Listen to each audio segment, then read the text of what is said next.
দেখেন এইখানে কিভাবে মানে এদের আমি খাবার দিছি। সোনালী স্টার্টার যে ফিড আছে সেটা দিয়েছি এখানে, আর এখানে দিয়েছিলাম পানি।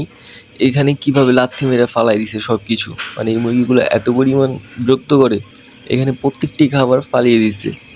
এই খাবারগুলো কিন্তু যদি ঠিকঠাকভাবে রাখি অনেক দিন হয়ে যায়, কিন্তু এরা নষ্ট করে, এর জন্য এরকম মিস্টেক হয় খাবার। তো আমি কি করলাম, অবশ্যই সেই খাবারগুলো উঠে ওই নিচে যে খাবারগুলো পড়ছে সেই খাবারগুলোই আমি আবার ওদের দিয়েছি। আর এখানে পানি পানি একটা পড়েনি, যেহেতু এখানে পানি কম দিই শীতকাল, তারপরে পানি খাবার দেই ওদের, প্রচুর পরিমাণে পানি দিই। পানি যদি না দিই তাহলে তো খাবার হজম হবে না, আর খাবার হজম না হলে এরা তাড়াতাড়ি বড় হবে না। তো পানি এদের দিয়েছি, এখন পরিষ্কার করলাম, পরিষ্কার করে এই নিচের সেট পরিষ্কার করলাম, পরিষ্কার করে ওই খাবারই আবার ওদের দিব এখন। তো ওই খাবার দেওয়ার সাথে সাথে ওরা খায়।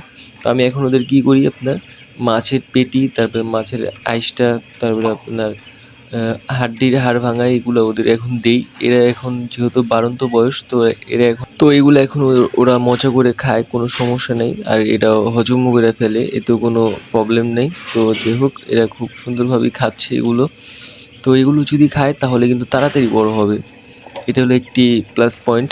আর আরেকটি কথা, সেটা হলো আমি ওদের কিন্তু এখন ঘাস দিচ্ছি না, যেহেতু এখন শীত, বেশি ঘাস পাই না এখন। ওই বাঁধাকপির পাতা বা কলই শাকের পাতা সেগুলো যদি পাই তাহলে দিই, তাছাড়া আর দিই না।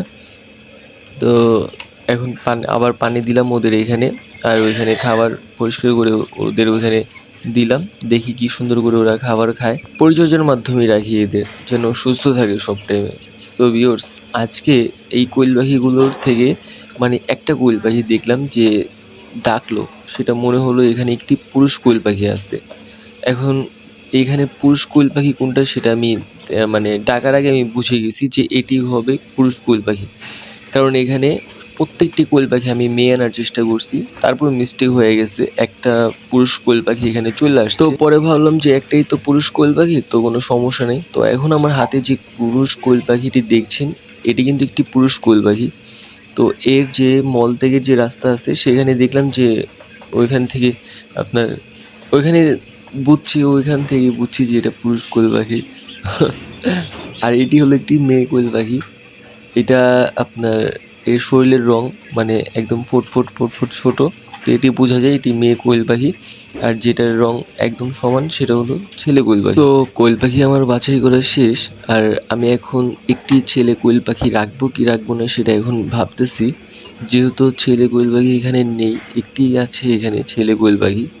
তো এটা যদি রাখি তাহলে আপনার ডিম, বীজ ডিম হবে আর কি, ডিম বাচ্চা ফোটাতে পারবো। তো আমার যেহেতু বাচ্চা ফোটানোর কোনো পরিকল্পনা নেই, আর যদি ছেলে কোয়েল পাখি রাখি তাহলে কিন্তু এখান থেকে খাবারও খাবে ওই ছেলে কোয়েল পাখি। এতে করে কিন্তু একটি কোয়েল পাখির খাবার কিন্তু ছেলে কোয়েল পাখি খেয়ে ফেলবে। তো চাইলে রাখতে পারি, আহামরি যে খাবার খাবে এরকম না, আবার কিন্তু প্রচুর পরিমাণে খাবার খায়। আমি কিন্তু এখানে প্রত্যেক দিন 2 বোতল করে খাবার দিই। এখানে যে বোতলটি দেখছেন, এই প্রত্যেকটি বোতল 2 বোতল করে ওরা খাবার খায়। খুব সুন্দরভাবেই খায়। এদের রুচিবিদ খুবই ভালো। আমি এদের ঘাস খাওয়াইছি। আর ঘাস খাওয়ানোর ফলে এদের রুচিবিদ অনেক ভালো হয়ে যায়।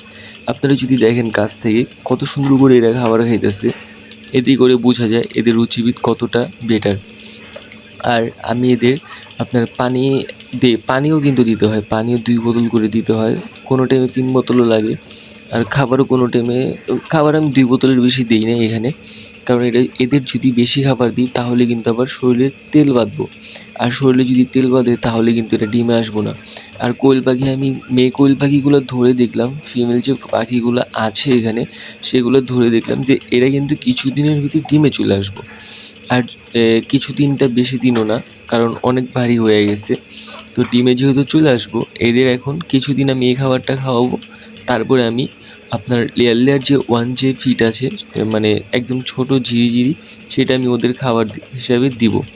তো সেটা নারিশ কোম্পানির খুঁজবো আমি। যদি নারিশ কোম্পানি যদি আমি না পাই, তাহলে আমি এক কাজ করব, ঘরে যে ফিড আছে সেই ফিড বানাবো সব উপকরণ দিয়ে। সেই ফিড বানিয়ে ওদের আমি খাওয়াবো।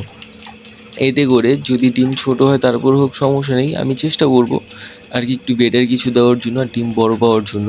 যেহেতু আমি এখানে ডিম নিজের জন্যই এখানে কোয়েল পাখি পালন করি। আমার শখ থেকেই কোয়েল পাখি পালন করা। আমার এখানে কোনো ফার্ম না বা বাণিজ্যিকভাবে আমি পালন করছি না। একমাত্র নিজের জন্যই পালন করছি কোয়েল পাখি। তো সেই ক্ষেত্রে এখন বাছাই করে মানে সুন্দর করে যে খাবারগুলো আছে সেই খাবারগুলোই আমি ওদের খাবার হিসেবে রিপ্রেজেন্ট করব ওদের কাছে।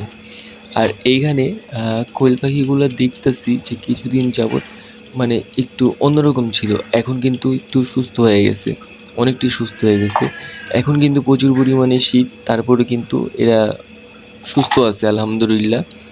আর এখন আমি এদের খাবার হিসাবে সোনালি স্টার্টার ফিডই দিয়েছি, আর কোনো ঘাস বা কোনো কিছু আমি এখন ওদের দেই না, যেহেতু সোনালি স্টার্টার ফিড খেয়ে এরা অভ্যস্ত, তো আলহামদুলিল্লাহ ভালো আছে। সো ভিউয়ার্স, দেখা হচ্ছে নতুন কোনো ভিডিওতে। ভালো থাকবেন সবাই আপনারা। আসসালামু আলাইকুম। Subscribe to my channel. আর কি কিছু বলার থাকলে বলতে পারেন। টাটা, আল্লাহ হাফেজ।